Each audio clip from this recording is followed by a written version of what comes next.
Hello, welcome to another Q&A live on White David Garden and Worm Farm. How are you guys doing today?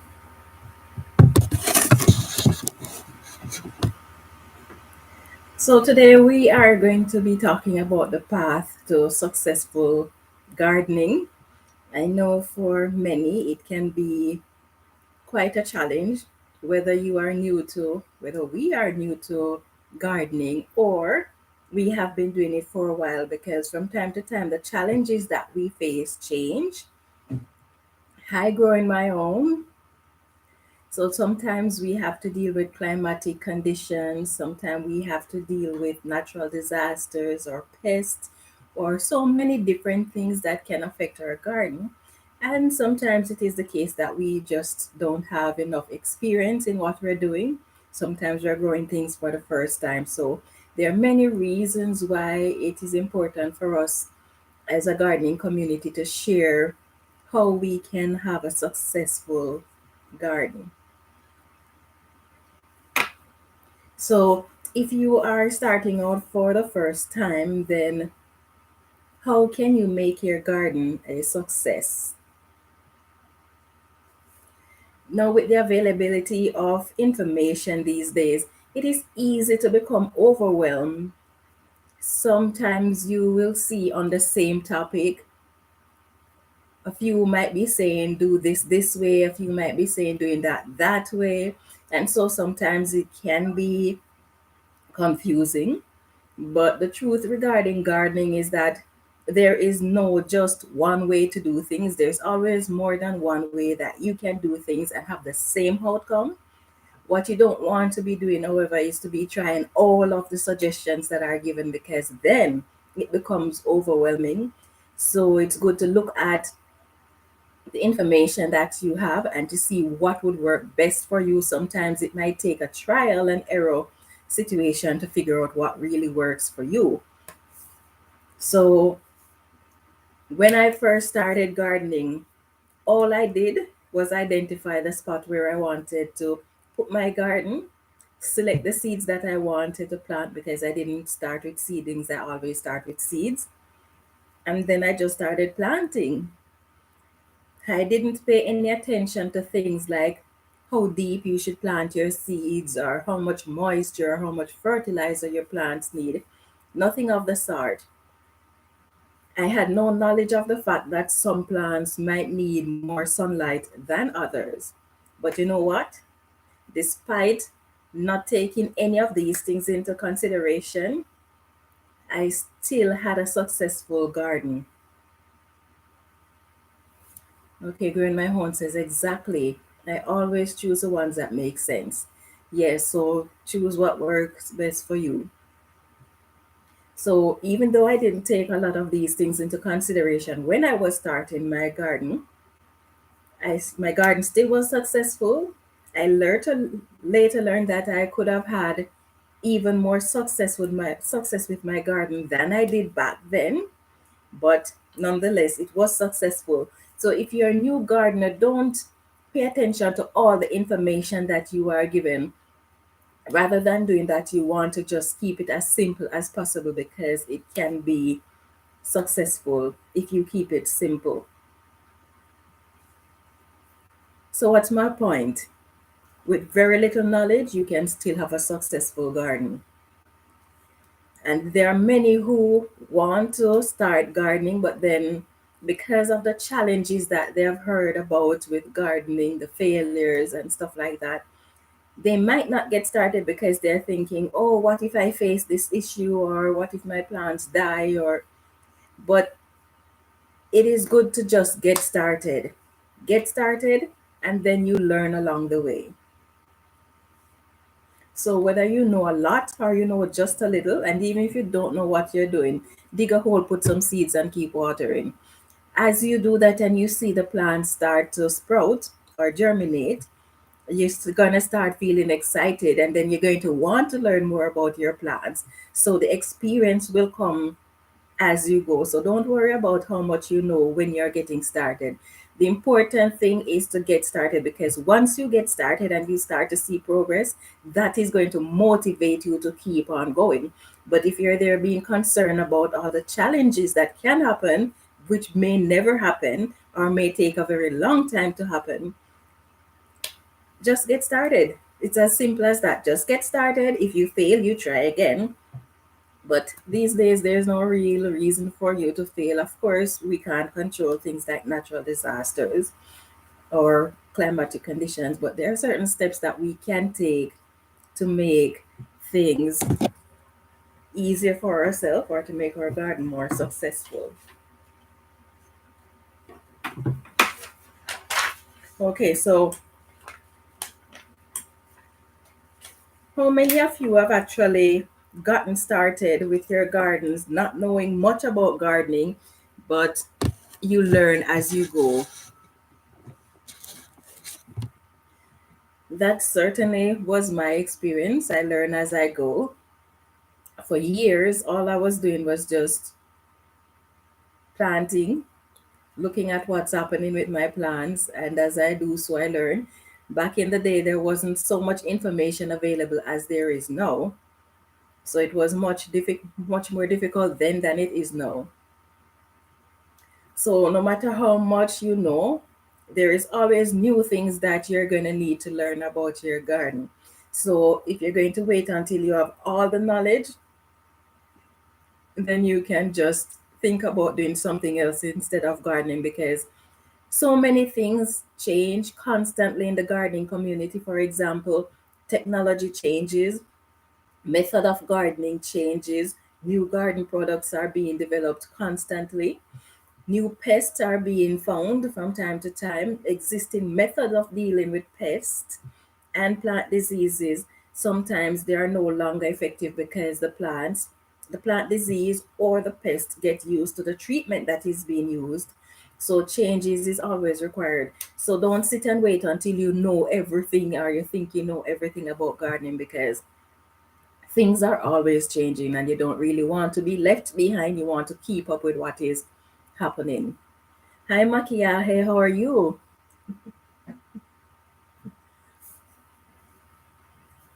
Yes, so your growing style or what you grow, what you want to grow, may depend on where you're growing your garden, the climatic conditions in your regions, and stuff like that. So, for example, are you growing indoors permanently? Are you growing in containers? Are you growing in the ground? Are you growing on a balcony? These are things that is going to affect your gardening style. It's going to affect how you grow your plants. It's going to affect the type of plants that you are going to be growing. For some, they like growing flowers, some like growing vegetables, some like growing fruit trees, some might like a combination of all of them. So, a lot of factors are going to affect what you can grow and how successful you're going to be at growing it. Now, if you're growing in restricted space, then what type of plants can you grow in the space that you have? What size plant can you grow in the space that you have? So all of these are things that is good to keep in mind when you are just getting started with your garden, because if you try to grow, say for example, you're trying to grow a large orange tree on a balcony, you're not going to really have room to grow anything else. So if just one orange tree is what you want to grow, then fine. But other than that, you have to keep in mind what is practical for the space that you have. Let's see, Melanie says, me too. I was planting in small space before I knew about YouTube and used to do pretty good. Yeah, exactly. Oh, hi, Han. You forgot. No worries, it happens. Yeah, so all of these are things that we need to take into consideration. So if you have a small space, especially if you have a small space, it would be a good idea to look at the type of plant that you want to grow. What size do they grow to? And if you're starting from seeds, a lot of time the package that you get your seeds in or instructions that come in addition to the seeds will tell you how big the plants will grow. It will tell you how much space you need. And you can always consider growing dwarf plants if you have small spaces. So these are some of the things that you can keep in mind if you are new to gardening. And even if you're not new to gardening, sometimes this information can still be beneficial, because every year I'm always looking at what I'm growing and how much space is required, because I don't want to overcrowd. Excuse me. We get some water.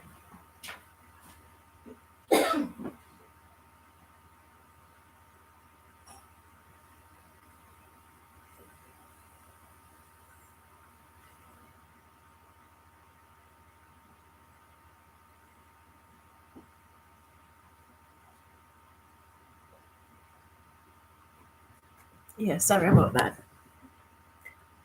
So you don't want to overcrowd your garden, because then your garden won't be as successful as it should be. So you want to pay close attention to the spacing requirements of your plants. And if you find that you have a tiny space and you want to get more out of the space, then you might want to consider vertical gardening, because that will save you a lot of space. Trellising plants that can be trellised. So these are some things that you can keep in mind. Pruning your plants is also pretty important when you're gardening. Now there are some things that need to be pruned, some plants doesn't. So you need to know that as well. Pay attention to what needs to be pruned. And pruning is very effective if you want to maximize the size of your produce. So, for example, fruit bearing plants, you want to prune those, because that is going to help to maximize the size. And it is also going to enable your plants to focus more on sending the nutrients to the fruits and less nutrients to the plant itself. And especially once the plant starts to produce fruits, that is when it is most important to prune. So keep that in mind as well. Now, if you're new to gardening, don't try to grow a lot of different types of plants, because if you are not someone with starting with a lot of knowledge, it can become frustrating when you have a lot of plants, especially if they're going to be facing different types of issues and you don't really know how to deal with those issues. And then it can become discouraging, and then you don't necessarily want to continue gardening. So, paying close attention to how many plants you're starting off with can be quite effective in having a successful garden. Now, as you start your garden, a good idea is to select the plants that really mean the most to you, especially if you have a small space or if you're new to gardening. So, because you're not going to be starting with a lot of different plants, you want to select the plants that are most important to you and research those, see what the requirements are for those plants, watch them as they grow, see what's happening with them, and then you can know how to respond to the plants based on what is going on with them. So, whether you're new or experienced, we all face certain challenges with our gardens. We have to deal with pests, and sometimes we are seeing these pests for the first time. Doesn't matter if we have been gardening for 40, 50 years or we're just getting started. Sometimes we are seeing pests for the first time. They are existing and new plant diseases from time to time. There's natural disaster, there's climatic conditions. So a lot of things can affect our garden. There's a nutrients deficiency, all sorts of things can affect our garden. So paying close attention to these is vital. Let's see. Anne says, I won't plant a lot this year. And for me this year, I think I'm going to be doing more of the same thing. I do have a few different variety of seeds that I've gotten over the last year or two, and some that I'm going to be getting this year. So those I'm going to be planting new stuff, but in general, I'm going to be keeping it in the same. bracket as I used to. Some of them I'm going to be planting more of the same plants, and some of them I'm going to be planting less. But definitely, when you have the more plants you have, the more pests you are prone to in terms of the different types of plants that you have. The good thing though is that pests, each type of pest have a particular set of crops that they will go after, and then there are those that they will not go after. So you don't really have to worry that this particular pest is going to decimate your entire garden, unless, of course, the garden that you're growing, all the plants fall under the umbrella of plants that those pests like, then in that case, you need to worry. But later on in the discussion, we'll be talking about some of the steps that you can take where pests are concerned. Yes, and one of the challenge that we can face too is if we're growing plants for the first time, because all plants does not require the same care. So you have plants that love a lot of moisture, you have plants that does not like a lot of moisture. Research each of the plants that you are growing and see what their needs are. Do they like direct sunlight or partial sun? Do they prefer full shade or partial shade? What type of pest are they prone to? And what climatic condition encourages these pests? And how can you treat them? How can you prevent them? These are some questions that it is good to ask before you actually start your garden, or if you're just getting started, to look into these before you actually have a problem arising. Because when you have this information early in the game, then as soon as there's a problem, you can just jump on it and solve it before the issue gets out of hand.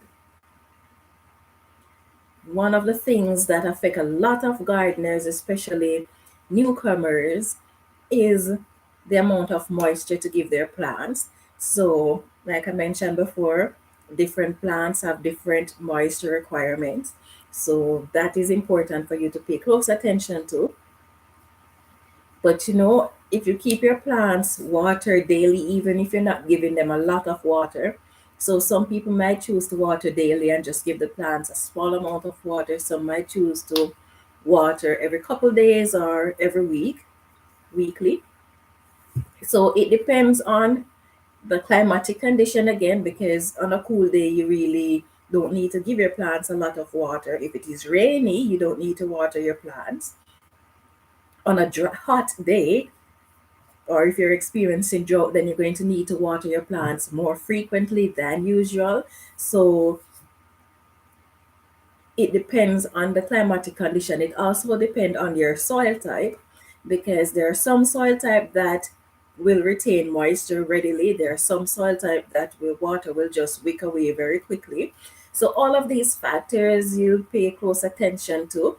Now, when you're just starting out with gardening, it's not really easy to know what soil type is going to be good at retaining moisture, or what soil type is going to be good at draining water away. But as you start your garden, you pay attention to these sort of things, and with time and with more experience, then you'll find that you will get the hang of it. Now, next thing that gardeners need to consider is plants that you're growing in your region. Are they considered perennial, or are they annual plants? Now, there are some plants that are perennials, but depending on the climatic condition where you're growing them, they can be considered an annual. So that also is very important to know, because sometimes you will buy a seed package and it says an annual, but the plant is a perennial. But if you are living in a cold region where that plant cannot survive winter, then that plant is an annual because it's going to die outside. But if you're living in a tropical condition, then that perennial plant will be able to keep growing all year round. But don't allow yourself to become overwhelmed by all the information. Just take it a day at a time, one step at a time, and try to learn what you can. And as you go with more experience, you're going to have some things that you're successful with, you're going to have some things that you fail with. And it doesn't really matter if you have been gardening for decades, you still can have issues with your garden. So don't be overwhelmed by the challenges. In fact, the only way to succeed in life is to keep going when you face trials. If you give up as soon as you face trials, then you're not going to know what success feels like. So keep going. And sometimes the outcome that you're looking for is not necessarily the outcome that you get, but it is still success. Don't worry about it. Just tell yourself, okay, I did this. It wasn't what I was looking for, but it still was successful. So I'll try again next year and I'll try to do better next year. I'll try to learn more next year so that I'll be more successful next year. But don't give up. Now, when might it be necessary for you to grow in containers? This is something that, especially if you are a beginner, you need to keep in mind, because there are certain times when it is just vital that you plant in containers. Sometimes it's just a matter of choice. Now, when plants are invasive, growing in container is a good idea, especially if you don't have a lot of growing space where you can just allow the invasive species to keep growing. Then growing in container is ideal because that is going to prevent the roots from running all over the place and then spreading to the rest of your garden. And then you won't have enough space to grow your other type of crops. And some of these invasive species include things like your mints and some herbs. Now, in terms of sunlight, it may be necessary for you to move your plants around during the course of the day, because you might be in a region where you get a small amount of sunlight for the day. So you want to maximize the amount of sunlight that the plant gets. And so you may need to move your plants around. In that case, it is necessary for you to grow in containers. Now, if you have plants that you want to overwinter, but you don't want to be transplanting it, you don't want to be down potting it or up potting it, then growing in containers might be the best way to grow it, because then you can just take it inside without any hassle. Now, if you're growing on a balcony, then that is another, or growing indoors, that is another time when it is necessary to grow in containers. Now, sometimes you may have small raised beds that you can use on your balcony, or if you're growing in small spaces, but most of the time it will be a container that you're growing in if you're growing indoors, or if you're growing on a balcony. Let's see. Anne says, I won't plant a lot this year. I want to go herb shopping. Okay. Yeah.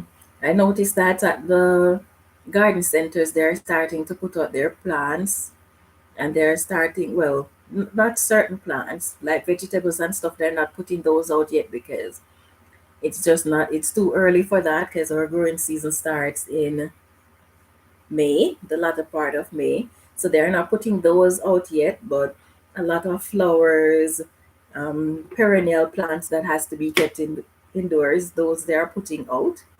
And they do have their seeds out. And I was tempted to buy some. In fact, I took up quite a bit. That was what? Yesterday? No, the day before yesterday. I took up quite a few of them, and then I'm like, no, why am I taking this up? So here is another advice for you gardeners, especially if you are just getting started and you are excited to go out there and to get your seeds. But guess what? Unless your growing season is close, don't take up the first set of seeds that they put out. You know why you're not going to take up the first set of seeds that they put out? Those seeds are usually the oldest seeds that they have. Sometimes those seeds are either expired or they're close to their expiry date. And then when you buy those and you plant them, you will find that your germination rate is not as good as it should be, if they germinate at all. So whenever you go to the garden center and you see them putting out the first set of seeds, Allow who wants to buy it, but don't take up those seeds because you're going to be getting the old seeds. And then some of these places, they don't have dates on their seeds to tell you when the seeds expire.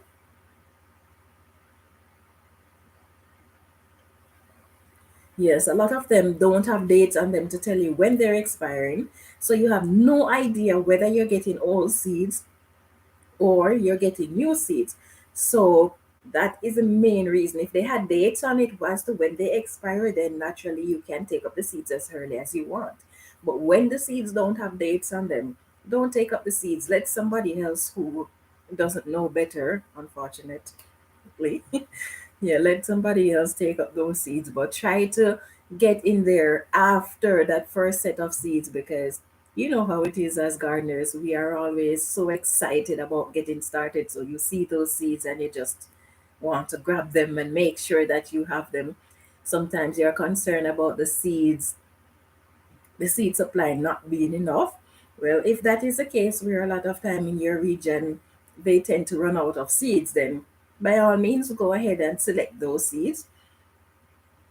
A lot of times you'll have success with them. Sometimes you won't because you don't know what how old the seeds are, what you're actually getting.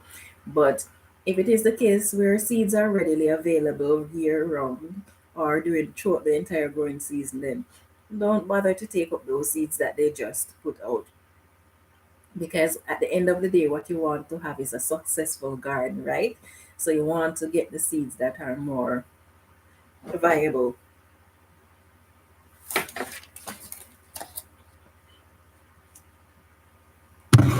Now, what can you do when you face challenges in your garden that you don't know how to handle? It's not the time to panic, because when you're facing any situation in life and you panic, usually you cannot think straight, and so you cannot really make a sound decision, and then you'll end up regretting the decision that you've made. So, if you are facing challenges in your garden that you don't know how to handle, the first thing you want to do is contact your gardening community because they're just awesome. So, whether that community is your YouTube community or your Facebook community or Instagram or whatever social media, whether you want to go on Google or you want to talk to other gardeners in your local, then by all means do so, but reach out to others because in most cases they are very happy to help, especially with our YouTube gardening community. They are just the best. When you face any problem, you just ask and you'll get so much answers that sometimes even the answers you get can become overwhelming. But reach out to others, try to get help, don't panic. Now, there are days when these are the days when information is just there's no shortage to it. So when you face challenges in your garden experience, just reach out to others and they'll be able to help. Sometimes we may feel like our question is stupid or that we are going to be embarrassed because we don't know the answer to a particular question. Don't worry about that. Ask your question anyway, because the only way we can learn is by asking questions or by experience. So if you don't have the experience, ask your question. It doesn't matter if you think it is stupid. Besides, all the knowledge that all of us have, we didn't have it initially. We had to learn, and we gather these information not all at once but over a period of time. And a lot of these information that we have them because we ask others about it. So don't be afraid to ask your question. In fact, what is embarrassing is not that you don't know the answer to a question. What is embarrassing is if you stay there and suffer because you're afraid to ask your question. So when you face challenges, even if you think it is a stupid question, go ahead and ask it anyway, because then that's the only way you're going to get your answer. And sometimes you don't really want to sit and wait until you are experienced with that particular problem, because for example, say you're planting cabbage for the first time and you notice a lot of holes in your cabbage, and you see these little caterpillars on your cabbage, and you want to ask about them. What are they? How can you get rid of them?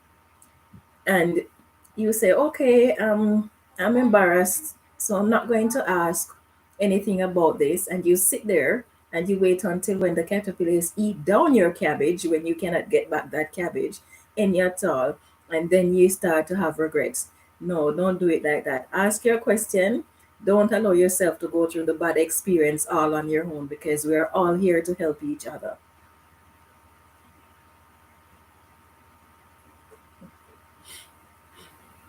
Now, as you grow your garden, think about whether you're going to be growing an organic garden or not. Now, you want to look into the type of organic or inorganic fertilizers that are available in your region. You're going to look at the cost of it. You're going to look at whether or not you can produce your own fertilizer, whether it is going to be in the form of compost, whether it's going to be compost tea, whether it's going to be worm castings, or you're going to buy organic fertilizer. Or if you are someone who doesn't fussy about growing organically, whether you're going to grow inorganic fertilizers, how much it's going to cost. Now, if you're in Saskatchewan or you're in Canada, I do sell composting worms and worm castings, and I do ship across Canada. So, if you are interested in making your own fertilizer for your plants, then getting yourself some composting worms would work pretty well for you. Or if you're interested in having worm casting as your fertilizer, then do feel free to reach out. And if you're not in Canada and you're in any other local, check around you, because you can get worms to buy from people in your, either in your community, or you get them online, or at the local garden center. These fertilizers can be found. Worm castings, depending on where you are, is not always easy to find, but more and more it is becoming more available. So you can look around in your region and to see what is available, what are your options where fertilizers for your plant is concerned. Now, sometimes if you're researching fertilizers and you're thinking in terms of worm castings, depending on where you are, it will not show up as a fertilizer, because places like Canada does not recognize worm casting as a fertilizer. They view it more as a supplement. But at the end of the day, the benefits that you get from it is the same as if you were buying fertilizer. So it is your choice whether you're going to go compost, worm castings, or some other form of organic fertilizer.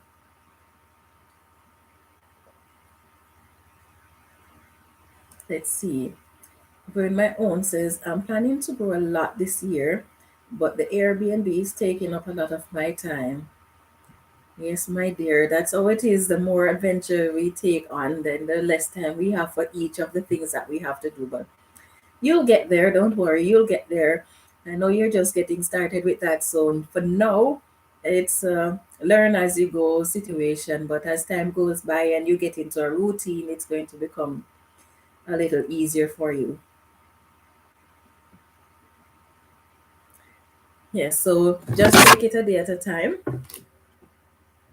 I'm in a similar situation like you, not in terms of growing more, but there are a lot of things that I want to do for my channel, but because I have a lot of different projects that I have undertaken in recent months, so because of that, I don't get to do as much as I usually do. If you notice, a lot of my videos that I used to put out, I'm not doing as many videos as before, because for one, I'm trying to make my videos even more informative than usual.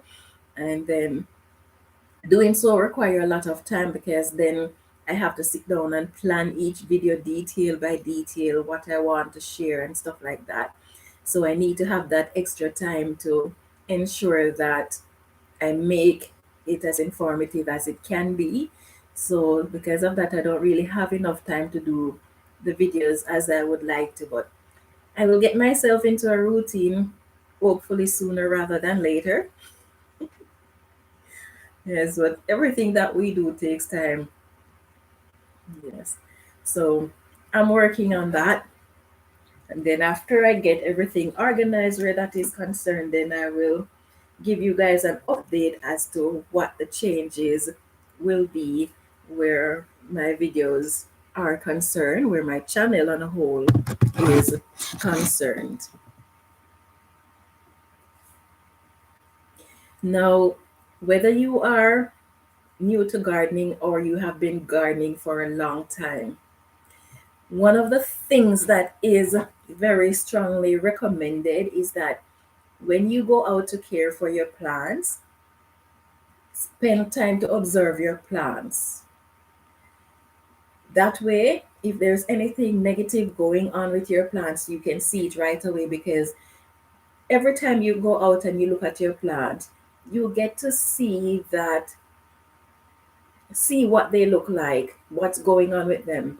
Now, because every time you go and look after them, you're looking at them, then if there's any changes at all, as soon as those changes occur, you will be able to see it. Now, sometimes depending on how busy you are with other responsibilities, you may be able to only look after all your plants for that day, but then to examine your plants closely, you might only be able to examine a set of plants, not all of them. So each time you go out, if that is the case, then you want to observe a different set of plants each time, because at the end of the day, what you want to do is to ensure that during the course of 1 week, you see what's happening with all the plants that you have. Because once there's a problem with your plants, you want to get on it right away. Now, there are some problems that can develop very slowly. There are some problems that can spread in a matter of days. You find yourself in serious trouble. For example, if you're dealing with pests, there are some pests that within 7 days they can lay hundreds of eggs, and within a few days those eggs can hatch, and then once those eggs hatch and they start to multiply, then you find that it is difficult to get those pests under control. So it is a good idea to monitor your garden as much as possible. Let's see, Green My Home says, I have about 10 videos that I started and never finished. My dear, I have to be going through my phone and through my camera and looking at the videos that I recorded that I didn't upload, and some of them were time sensitive. So some of them I have to be deleted because they're just taking up space and all of that. But I know exactly what you mean. Sometimes I record like several videos all at once, and then sometimes you're so busy that you forget how many videos you upload, and you forget that, oh, I didn't, or how many videos you record, and you, oh, I didn't upload that one. Yes, and sometimes you go through and you don't remember about them at all. You just go through your device and just notice that, oh, I had this video and I didn't even notice that I didn't upload it. But I know exactly what you mean. It does take a lot of effort to stay on top of things. Now, as you are observing your plants, and especially if you are either a new gardener or you are growing a plant for the first time, look out for changes in the color of your plants, whether it is the stem of your plant or the leaves of your plants. Look out for things like drooping leaves, curling of your leaves, etc., because these are usually an indication that you either have a pest issue, or you have a nutrients deficiency, or your plants have some form of disease. So color changes, drooping plants, or curling leaves, these are usually the first type of indicators that you have an issue. And once you see anything of the sort, look at the type of discoloration that you're having with the plants. Look at the way your plant leaves are curling. Is it curling up? Is it curling down? Your plant that is drooping, does the stalk of the plant look watery? Does it look soft? Is it hard but just limping? Because all of these little details, although they might seem simple, each of them indicate some other problem. So for example, You might notice that your plants are yellowing. Your plants could be yellowing because they lack nitrogen. Now, sometimes your plant may be yellowing because of not a nutrients deficiency, but it could be that you have some pest that is draining the sap from the plant that is causing the leaf to yellow. So you want to look into exactly what is happening with that plant so that you can identify the problem. And if you have no idea what's going on, you might want to take a picture of what is happening to the plant. And again, like I said before, contact your garden community because then they are able to give you answers as to what is happening. Now, more than one issue,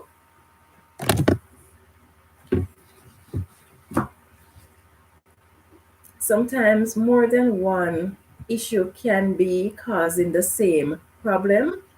So, sorry, not more than one issue. I'm trying to get rid of this Trojan. So because of that, I'm a bit distracted. Sorry about that. Yes, so sometimes the symptoms might look exactly the same, but then the source of the problem might be different. So if you contact your gardening community, you will find that you're going to get more than one answer to what is actually going on with your plants. No, because the plants can have the same type of symptoms for different issues. What you want to do is look at the suggestions that are made, and then you're going to select one of those and you're going to treat your plants for that. If that doesn't work, then you move on to the next one because at the end of the day, what you want to do is find what the actual problem is. So don't try all the solutions all at once because sometimes that can be damaging to your plants. And then if you do that, even if it works, you don't have any idea of what the problem really was. You just know that it falls within that certain bracket, but you want to know exactly what the problem was so that the next time it occurs, you know exactly what to do. So don't try all the solutions all at once. Try one at a time and then see what works, and then you'll have an idea of what the problem really is. Now, sometimes as you grow your plants, as I was talking about different experiences, what to look for with your plants. Sometimes pest problems can have similar symptoms to plant deficiency or nutrients deficiency. Sometimes they too can have similar symptoms. Now, as you go through your garden and you see things that are happening, things that are out of place, I can't stress it enough the importance of taking action as quickly as possible because it does not really take long for pests or diseases to decimate your garden. So you want to act as quickly as you possibly can. Now, one of the things that I would recommend for gardeners, new or experienced, is look up your beneficial insects. It's good to know the type of beneficial insects that you have in your regions. Look at the type of beneficial insects that can survive in your region, and if they're not there, you can always source them sometimes from garden centers or sometimes online. And the reason you want to know the beneficial insects in your garden, most times the beneficial insects are less than the pests in your garden. So when you know the handful of beneficial insects that are out there, anything outside of that you see on your plants, chances are they are a pest. And so with that in mind, you can readily identify that you have a pest issue and then you can get on it. Again, if you don't know what type of pest it is, go to your gardening community and they will offer help. I had to do that last year with more than one type of insects in my garden. Some proved to be beneficial, but I didn't know anything about them. well, I knew about them. So the one that I had, the issue, the one that I had, I didn't know what it was because I've never seen that one before. I knew of that species of beneficial insect, the, what is it called? Some form of wasp. What is it called? I don't remember what type of wasp it is. But the good thing with it is that there are so many different types of those wasps, but this one was a beneficial one. So it's good to know the beneficial insects, and that way you can know the ones that are not beneficial. And it was my gardening community that helped me to identify it and realize that it was actually beneficial. And then I also had an issue with potato bugs and with uh, blue, blue- hmm, hmm, hmm, leaf hoppers. Yes. So I've heard of leaf hoppers, but I've never really seen them, never really had any experience with them. And the mistake that I made where the leaf hoppers was concerned was that I did not do anything about them because I thought they were just simple insects flying around, and they almost wrecked my garden. And then for the potato bugs that I had, I reached out to my garden community again, and within a day I was able to find a solution. So don't be afraid to reach out to your gardening community when you're facing issues, because believe me, they are there and they will help. Yes, and once you find that you have pests, do your best to get them under control as quickly as possible, because some pests are fairly easy to control. Some pests are not. Once the population start to grow, then it's not really easy to get them under control, because some pests are able to overwinter in your garden. Some pests, even if they don't overwinter, they have very good memory, and so they will know where it is that they found the food that they want to eat last growing season. So they're going to come right back to that spot the next growing season in search of that food source. So trying to get pests under control as quickly as possible is a very, very good practice. um, Rotating your crop is also a pretty good practice because, for example, just as I mentioned, where pests remember where they find their food source and will come back to that spot. If you rotate your crop and you put something, so say for example, you have cabbage moths and you know that you plant your cabbage in this particular location. If you plant something else in that location that you know the cabbage moths do not like, then when they come back this time around, they won't be able to find it so easily because it is in a different location. So, not only do you want to rotate your crop, when you're rotating, make sure that what you are replacing that crop with is not something that that particular pest like to feed on, because then all you would be doing is just providing them with another food source, which is what you don't want to do, because then the population is going to be growing even more. Now, plant disease and pest, these needs to be controlled very quickly. The good thing is that for a lot of plant disease and even with pests, they won't affect every type of plants. So sometimes you might be able to save your garden, because if you didn't act quickly and you have these pest or plant disease going around, then you might be able to save your garden only because these disease may not affect every type of plant. Now, there are some plant disease that are airborne. So once you have those, you want to get them under control as quickly as possible. If you're growing in container, this is where growing in containers, depending on the size of the container and how easy it is to move it, this is where it comes in beneficial, because you can always move that plant, that container with the plant out of the way and treat the plant. Now, sometimes there are some plant disease that have no cure. So the only option that you have is to uproot those and When you have those kind of diseases, plant diseases that have no cure, no treatment for them, for example, tomato blight, you don't want to uproot them and then put those plants in your compost bin, or you don't want to uproot them and put them back in the garden, say using them as mulch or to compost in place. You want to tie them in a plastic bag and put them in the garbage, or you want to burn them if it is possible to burn them in your region. But you want to get rid of them. You don't want to have the air blowing those fungus or those bacteria or whatever the disease is around. So you put them in a container.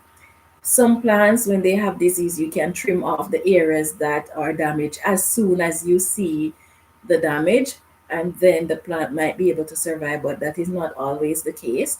Sometimes it has already, even though it's not seen in all regions of the plant, sometimes it has already spread to all of the plants. So know your plants, know the type of disease that your plant is facing, because that is going to determine how you treat them, and that is going to determine the level of success that you have with that particular type of plant. So yes, so these are the ways that you can ensure that you have a successful garden. So to recap what we have looked at so far, we look at, if you are a beginner, selecting where you're going to put your garden is important. You want to make sure that you put your garden where, depending on the type of plants you're planting, they will get the best benefit. So whether they love sunlight, a lot of sunlight, partial sun, partial shade, full shade, or not, those you keep in mind. The amount of moisture you give your plants, the type of soil you have, in terms of, I don't expect you to know everything about your soil, but based on when you get started and you observe your soil, you can tell whether it retains moisture easily. You can tell if it is a well drained soil and stuff like that. We look at whether you're going to be growing in containers or you're going to be growing in the ground, whether you're going to be growing indoors or you are going to be growing on a balcony. We look at steps that you can take to ensure that your plant gets enough nutrients, what you can use to identify problems that your plant is going through, and we look at beneficial insects and pests, plant diseases, how you can go about identifying these so that you can find a solution to these problems.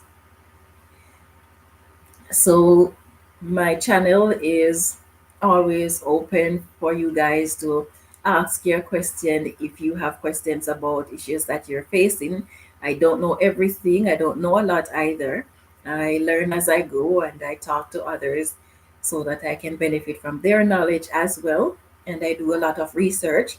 So if you have questions, whether you're just getting started or you're an experienced gardener, what your experience and my experience might be different, even if we are experienced gardeners. So reaching out to each other and trying to find solution is the best way that we can ensure that our garden is successful. So if I reach out to you guys, I know that you guys are there, you have my back, and if you reach out to me, I have your back as well. So you, my email, you can always contact me by email, or you can simply leave your question in the comment section, and I usually try to get back to you within 1 or 2 days. Sometimes, I don't know if you guys who do YouTube videos have this same issue, but I've been noticing in recent months that when I go on my YouTube channel, I usually see the comments that are there and I respond to my comments as quickly as soon as I see them. But then when I go into YouTube Studio, I notice that there are lots of comments that does not show up in the comment section of my videos, but they show up in YouTube Studios, and sometimes they're there for like a really long time because I don't really check YouTube Studios for comment. I usually just check in the comment section on my channel. So I don't know if you guys have ever experienced that. Let me know if you have, and if you have found a way to sort that out where where you can see the comments in the regular comment section of your videos without having to go through your YouTube studio. It would be interesting to see if you guys have the same issues and if you were able to come up with a solution for that. Yeah, maybe I should contact the YouTube creators and see what they would recommend where that is concerned. I know that sometimes YouTube will hold a comment if they think that there is something wrong with it, and then after they have evaluated the comment, then they will put it on your channel. But I don't think that is the case, because a lot of these comments, there is absolutely nothing wrong with them. It's just a normal comment, but for some reason they just don't show up. So if you are someone who follows my channel and you see that you comment and for days and weeks there is no reply, it's usually because of that, because I try to reply to comments as quickly as possible, usually within the same day. So I try to set aside time each day where, for a few minutes, several times for the day, that's all I do. So I say, for example, 5, 10, 15 minutes. I just use that time and just go through the comments and reply to them. And then after doing some other chores, then I'll come back again and spend another 5, 10, 15 minutes replying to comments. So if you are someone who supports my channel regularly and you see that I haven't replied to your comment, please know that it is not because I'm neglecting you. That is the issue that I am facing, and I do apologize for that. And thank you for supporting my channel anyway. Yes, so thank you guys for being a part of the live.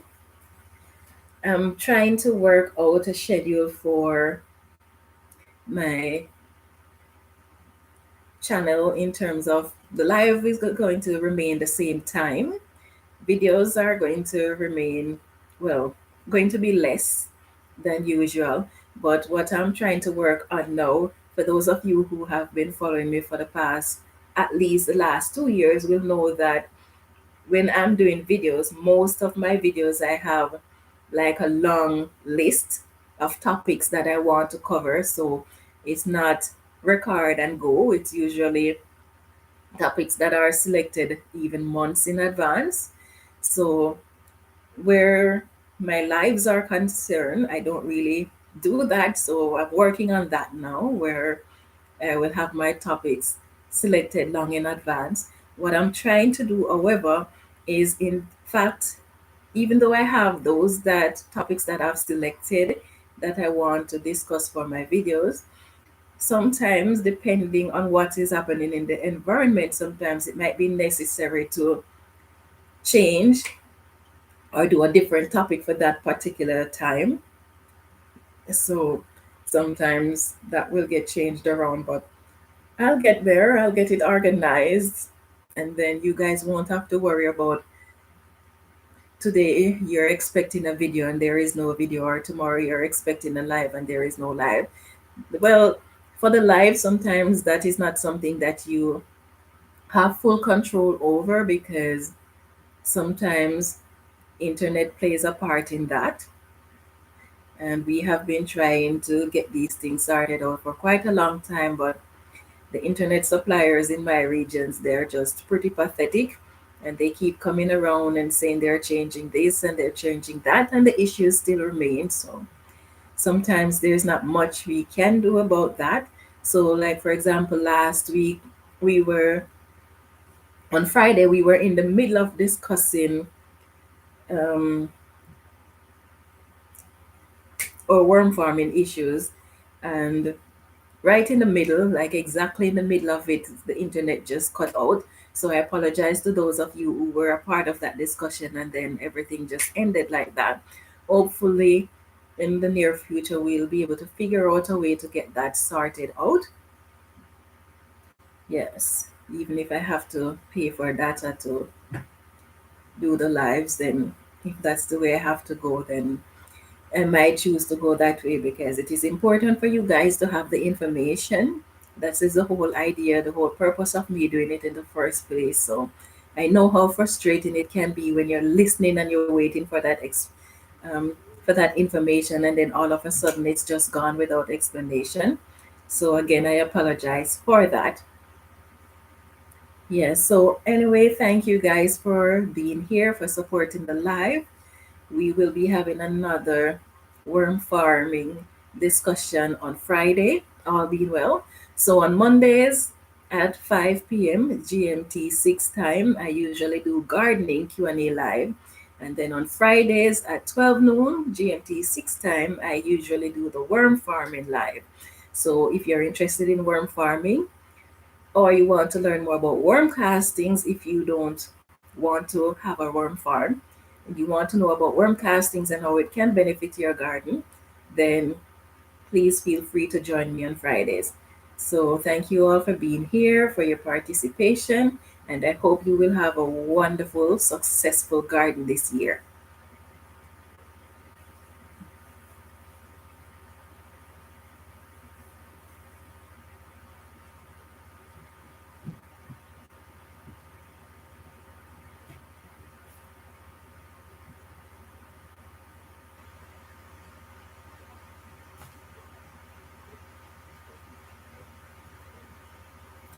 Okay, take care, Han White.